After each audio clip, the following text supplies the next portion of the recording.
What's up, y'all?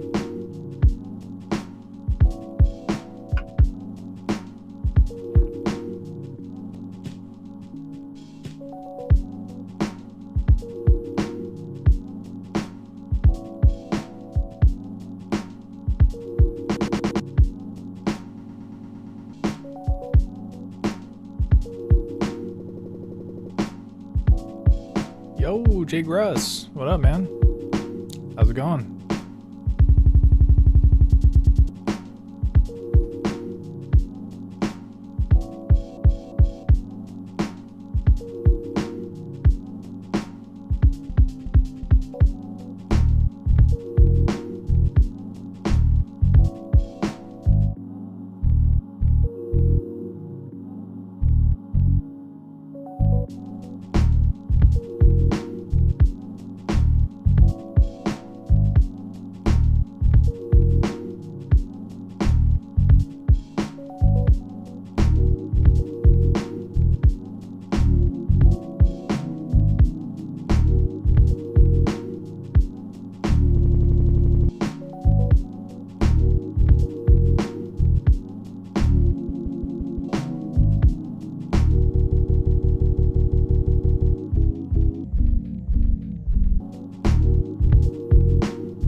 Nice. All right. Well, that was a 1-beat Lofi-12XT. Let's see what else we got on the memory card here. Maybe something good. 12-bit mellow. I don't know what that is. Oh, this one's tight.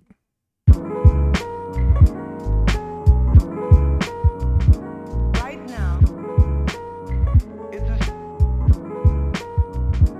right back. Right now, it's a right back. Right now, it's a right back. Right now, it's a right now, it's a right back. Right now, it's a right back.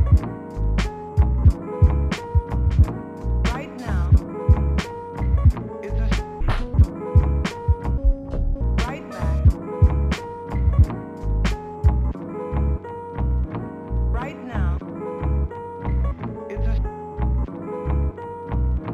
right back.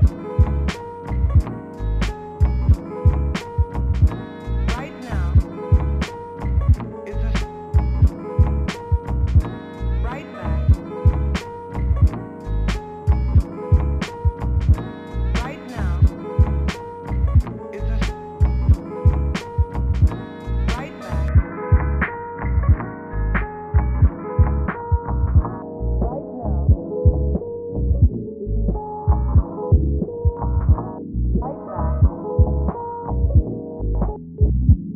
Right now,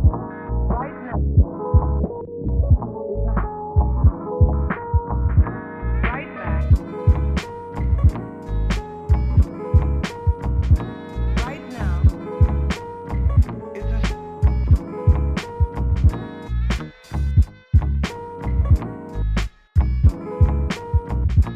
right now. Story of a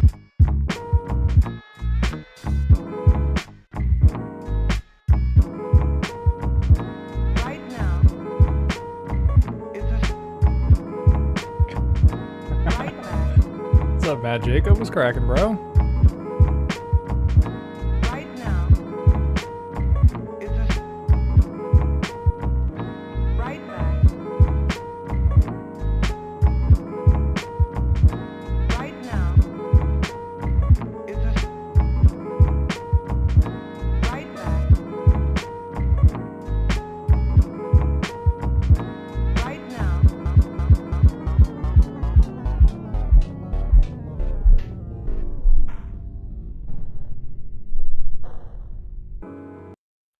Nice. Got to end that one pocket operator style. I feel like this snip or remix effect, when you do the beat repeat super low, it like kind of really brings it down super low. Makes me think of a pocket operator for some reason. Lo-fi. Lo-fi 12. All right, well, played a couple beats there. I think we're good to get started. Cooking. And we got something fun tonight for tonight's session, that is. And yeah, my idea for today is to try to do some more MIDI stuff with the Lofi-12XT and the Dirty Wave M8. So I've done like a previous workflow where I was using this to like kind of sequence everything. So all of the sequencing was happening on here, and then I had all of the sounds on the M8. So I kind of want to do a little bit more of a hybrid type workflow where it's not just like one and the other, but they're both like kind of playing sounds together.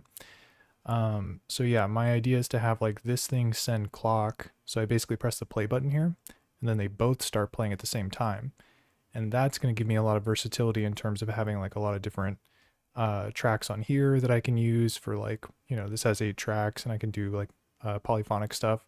And then this is going to be like a bonus 8 tracks that I can use to sequence other stuff. I'm thinking I'm going to try to do like drums on this and then do like the melodic stuff on here, sample chops and that sort of thing. I might end up putting the bass here though, but we'll see how it goes. All right, so mandatory connections. There's a lot of cables. Yeah, I'm going to zoom out so you can see. Look at this freaking mess up here. It's just like so much cable craziness. So that's the life I'm living right now. Anyways, so we have a couple connections that are important. So the first one is main out of the Dirty Wave M8 is going to the line in of the Lofi-12XT. This is going to be kind of like the end of chain, so to speak. It doesn't really have a lot of input effects, so it's not like that great, like an SP404 or something to really shape the sound. But I do just want to send the sound here because there is some cool external audio stuff you can do, which I'll talk about when I get to it. And then, so yeah, line out is going line in. We also have to do MIDI. And I'm just going to do MIDI out of this to MIDI in here so that this can be what's sending the transport and having the play button active. Still some stuff we got to do. So let me pull up m8.run so we can take a look here. So yeah, in order for this to work, I need to change some MIDI settings. So I got to go to settings, MIDI. And from here, the first thing I want to do is change all these channels. So right now it's doing like 1, 2, 3, 4, 5, 6, 7, 8, whatever. It's like the default. I'm just going to put them all at 16 because there'll be a point where I press play on, oh shoot, what did I just do? When I press play on this, and it's going to like be triggering all these pads, and that's going to send MIDI notes out. And so I just want to set the channels all to 16 so it's not like sending MIDI notes that like trigger stuff on here, because that's really not the plan. So yeah, I'm just going to put it all at 16 so it's kind of like ignoring the notes that this thing is sending basically, because all I want it to do is play. So speaking of that, I also have to change the sync in. So this you have to set to clock plus transport, or for my use case, I'm doing clock plus transport. So the clock is going to send the tempo. So this thing will communicate tempo, which this thing will obey and respect. And then there's also the transport, which is basically what I was talking about earlier. I press the play button and they both start playing. Oh, let me do a new project too. So I'm not like janking up my Beats 04 project here. Yeah, we'll do a new one. Let me start from the top here. Okay. So yeah, and then I have the clock transport. I've got the channels all set. That's pretty much all I need to do. I'm going to leave the rec note channel at 9. I probably will end up using it to like play in the sample chops and stuff. Yeah, so now we just got to test it. And the project is getting created on Lofi-12XT. Just takes a minute to do that. And then there are some settings on here that I got to dink around with as well. Okay. So the bar loads all the way up and then it loads up again. What's the deal with that? Yeah, this thing's fun, but it can be slow sometimes, especially with the new projects. All right, system settings. You know, it's probably gonna be hard to read. We're gonna take a look at clock. And then, yeah, actually I don't need to change anything here. It's set to internal, which is good. In the MIDI settings, I gotta do config. And this is where you can control like what gets sent, whether it's like notes or sync or tempo or whatever. So right now I got to do out to. It's set to off by default, but I got to make it MIDI because the MIDI cable is going into the M8. And then I've got transmit note on. I want to use that for something specific, so I'll talk about that later. And then I already have clock out set to on. So this is another one that you need to turn on. And then the command, I think this is something you need to turn on. I'm pretty sure this is what is controlling the transport. So I'll just make it TX, transmit. It's not receiving, just transmitting. And then that's it as far as settings go. So now let's do a test. So we've got 120 BPMs tempo on the Lofi-12XT. When I press play, it should start playing the M8, and the M8 should show 120 BPM tempo. Boom. I don't know if you saw that, but yeah, see in the corner there, it says 120. I'm going to press pause and then play. Boom. And yeah, it shows 120 even though the settings on the project are 90. So it's definitely listening to the tempo that I'm sending. And let's double check that the sequence is actually running. And the sequence is going too, which is pretty cool. And yeah, so again, the purpose of this is so that I can have sounds sequenced on the Lofi-12XT, but then the M8 is also going to be able to have its own tracks playing. So I basically get like even more voices of polyphony or tracks to work with or whatever. All right, so we got the basics down here. Let's go ahead and take a listen to our sample for the session. Beep bop boop. We are looking at, I forget what I named this thing. Shadows and Twine. Yeah, this one's dope. So let's check it out here. I gotta turn this thing up. Let's turn it up to FC. You know what I'm saying? Somebody convert that to decimal. It's probably really high.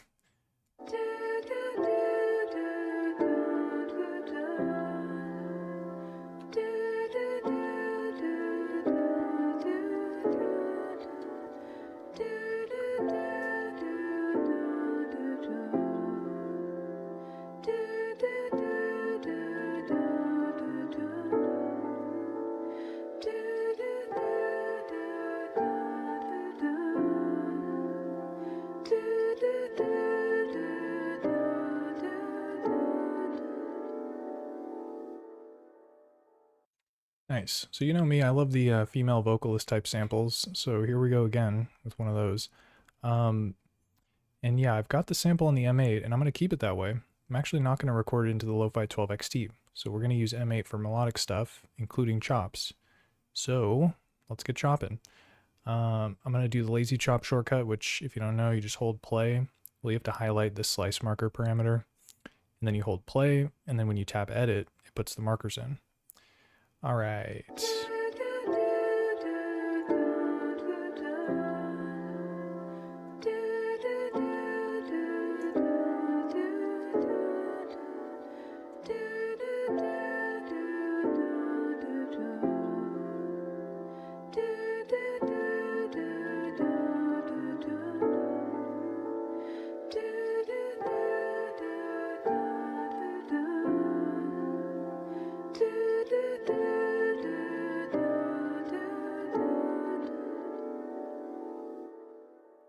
All right, these slice markers look a little wonky. I don't know, there's some big gaps in them, but I was using my heart to set them out, so maybe they're not perfect, but should be all good.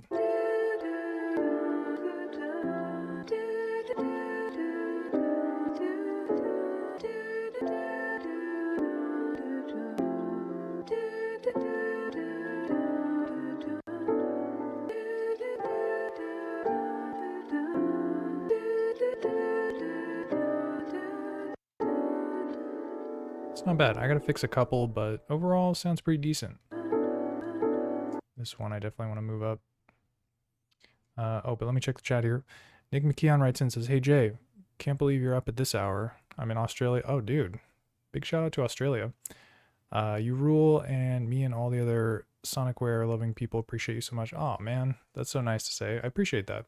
Yeah, no, glad you're able to catch the stream so late in your time zone. But you can always watch the replay if you're interested in seeing what's going on. But I appreciate you saying what's up, man. All right, so let's move this one up a little bit. And here we get to experience the joy of setting slice markers in M8, which is fun. It's very fun.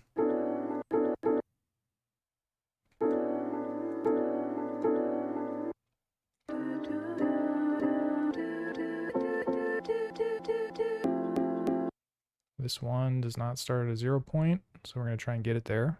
Not bad.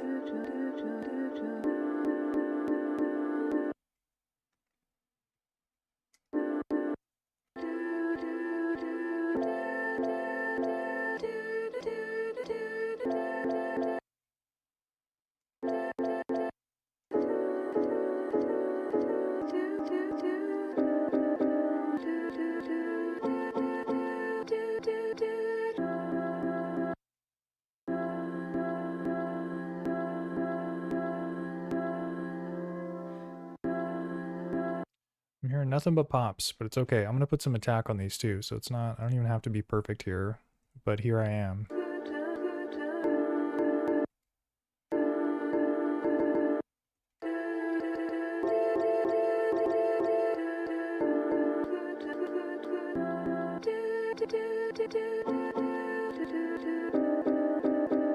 Nice. I'm getting down on these slices, and we're not even out of the sample edit screen. That's what's up. All right, so I'm gonna save this, or overwrite it, I mean. Yeah, if you don't know the difference between save and overwrite, basically save will let you choose what directory you save it into. So it's kind of like save as.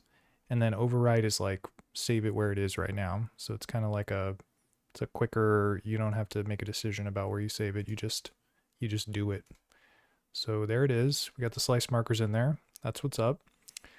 I gotta do some stuff here. So I'm gonna do envelope, ADSR, destination volume. I'm about to just max these out. And the reason why I'm doing this is so that I get kind of like a one-shot mode with the sample chops. Because when you're using a MIDI controller to trigger them, they'll only play for as long as you're holding the button down, and then it'll stop playing at the end. So you gotta do an envelope. This is kind of like a hacky way to like make it last longer. I think there's an even better way to do it using like MIDI CCs or something, but I don't really know how to do that.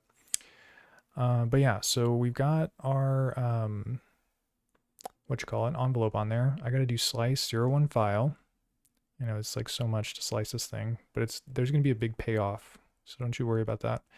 And then I have to do one other thing here. Rec note channel. Oh wait, no, I think we're done. All right, so let's take a listen. And the cool thing about having the Lofi-12XT hooked up via MIDI is that, here, let me scooch it down. I can use these pads now to control the sample chops. And I can even use the notes that I'm inputting to like add them to the phrase or the sequence on the M8. Not too complicated. So what I need to do is do some MIDI settings here. So I got to change the channel of one of these to be the rec note channel. So I'll do MIDI channel, track. This one I'll just set to 9, which is the rec note channel. So now with this track, I can send MIDI and it'll play M8. And it'll play M8, I say. Wow, that's embarrassing. Why is it not playing?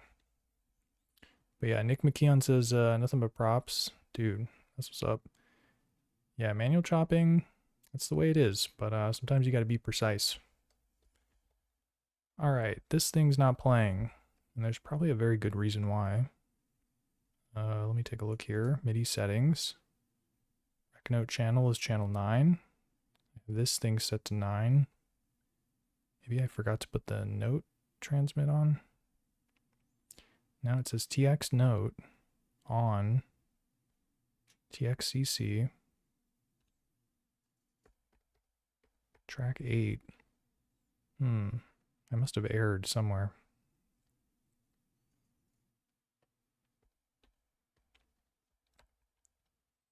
Channel 9.